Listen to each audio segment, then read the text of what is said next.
لبیک لبیک یا رسول اللہ لبیک لبیک لبیک یا رسول اللہ لبیک لبیک لبیک لبیک لبیک لبیک یا رسول اللہ لبیک لبیک یا رسول اللہ لبیک لبیک لبیک یا رسول اللہ لبیک لبیک۔ لوگ کہتے ہیں جی آپ بڑی سخت باتیں کرتے ہیں،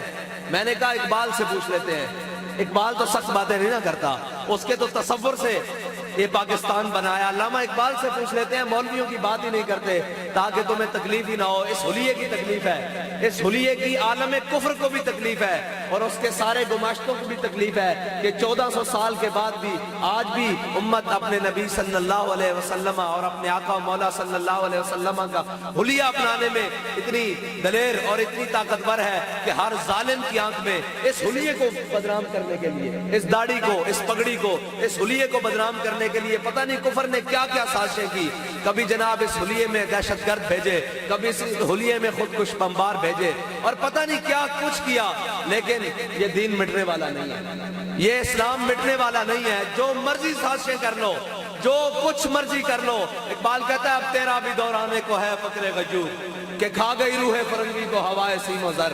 بڑی کوششیں کفر کر رہا ہے کہ کسی نہ کسی طریقے سے یہ جو مسلمان لا الہ الا اللہ محمد رسول اللہ پڑھتا ہے نا، پھر دنیا کی کوئی چیز اس کے سامنے نہیں ٹھہرتی، پھر یہ دنیا کی کسی چیز کو سامنے نہیں دیکھتا کہ یہ سامنے سپر پاور کھڑی ہے، امریکہ کھڑا ہے، فلاں کھڑا ہے، فلاں کھڑا ہے۔ جب یہ لا الہ الا اللہ محمد رسول اللہ پڑھ لیتا ہے پھر یہ کسی طاقت کو کھاتے میں نہیں لاتا کہ قوت سلطانو امیر از لا الہ اور حیبت مرد فقیر از لا الہ۔ اقبال کہتا ہے عقل و دل و نگاہ کا مرشد اولی ہے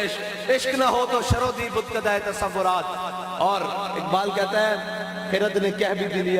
بھی دیا لا الہ تو کیا حاصل، دل و نگاہ مسلمان نہیں تو کچھ بھی نہیں۔ بڑی مدتوں بعد ایک درویش آتا ہے جو دل و نگاہ سے لا الہ الا اللہ محمد رسول اللہ پڑھتا ہے اور پوری امت کو سمجھا کر جاتا ہے کہ اپنے آقا و مولا صلی اللہ علیہ وسلم سے محبت کرنی کس طرح ہے اور محبت کو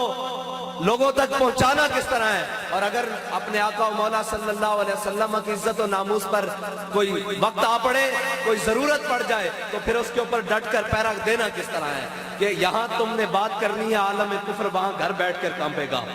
وہاں گھر بیٹھ کر کانپے گا۔ ہم نے بات کرنی نہیں، ہم نے پوچھنی ساری باتیں اقبال سے، اس لیے